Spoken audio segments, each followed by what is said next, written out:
Hello అండి. అందరు ఎలా ఉన్నారు? బాగున్నారా? ముందుగా అందరికీ హ్యాపీ దసరా. ఈ దసరా పండుగ సందర్భంగా మా ఇంట్లో ఫెస్టివల్ని ఎలా సెలబ్రేట్ చేశాము, ఏమేం నైవేద్యాలు ప్రిపేర్ చేశాము, అలాగే ఏ టెంపుల్కి విజిట్ చేశాము అనేది మీతో కూడా షేర్ చేసుకోవాలనేసి ఈ చిన్న వ్లాగ్ రూపంలో అయితే మీ ముందుకు వచ్చేసాను. మరి లేట్ చేయకుండా లెట్ స్టార్ట్ ద డే.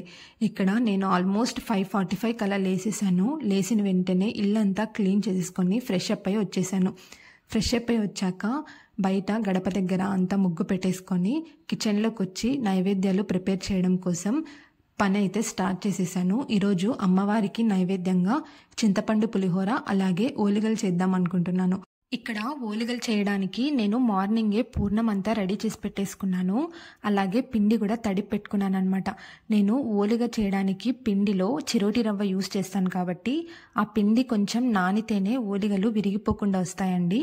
అందుకే పిండిని మార్నింగే తడిపి పెట్టుకున్నాను. అది రికార్డ్ చేయలేదు, అందుకే మీకు చూపించలేకపోయాను. ఓలిగలైతే విరిగిపోకుండా చాలా పర్ఫెక్ట్గా వచ్చాయండి. ఇక్కడ నైవేద్యాలు ప్రిపేర్ చేసుకుంటున్నాను. అలాగే మరొక పక్క దేవుని రూమ్లో కూడా అంతా రెడీ చేసుకుంటూ ఉన్నాను అనమాట. ఇలా రెండు పనులు ప్యారలల్గా మేనేజ్ చేస్తేనే పూజని టైం లోపల కంప్లీట్ చేయగలుగుతాం కదా.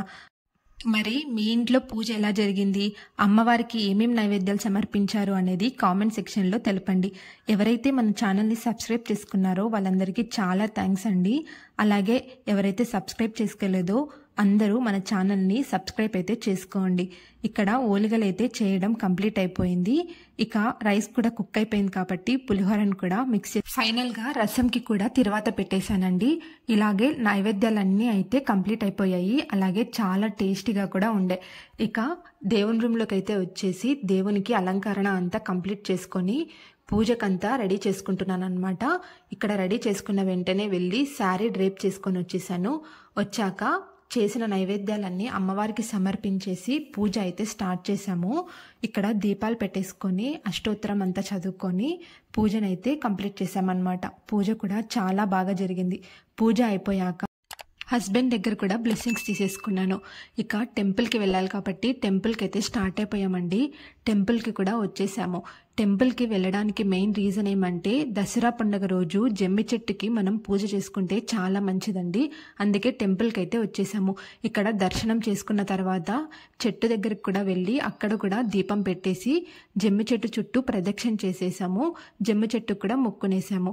ఇక్కడ పూజ అంతా కూడా అయిపోయాక ఇంటికైతే రిటర్న్ అయ్యాము. అంతే, ఇలా సింపుల్గా అయితే మేము దసరా పండుగని సెలబ్రేట్ చేసుకున్నామండి. మరి మీరు ఎలా సెలబ్రేట్ చేసుకున్నారు? ఆ అమ్మవారి ఆశీస్సులు మీపై ఎప్పుడూ ఉండాలని మనస్ఫూర్తిగా కోరుకుంటున్నాను. ఫైనల్గా అందరికీ హ్యాపీ దసరా అండి.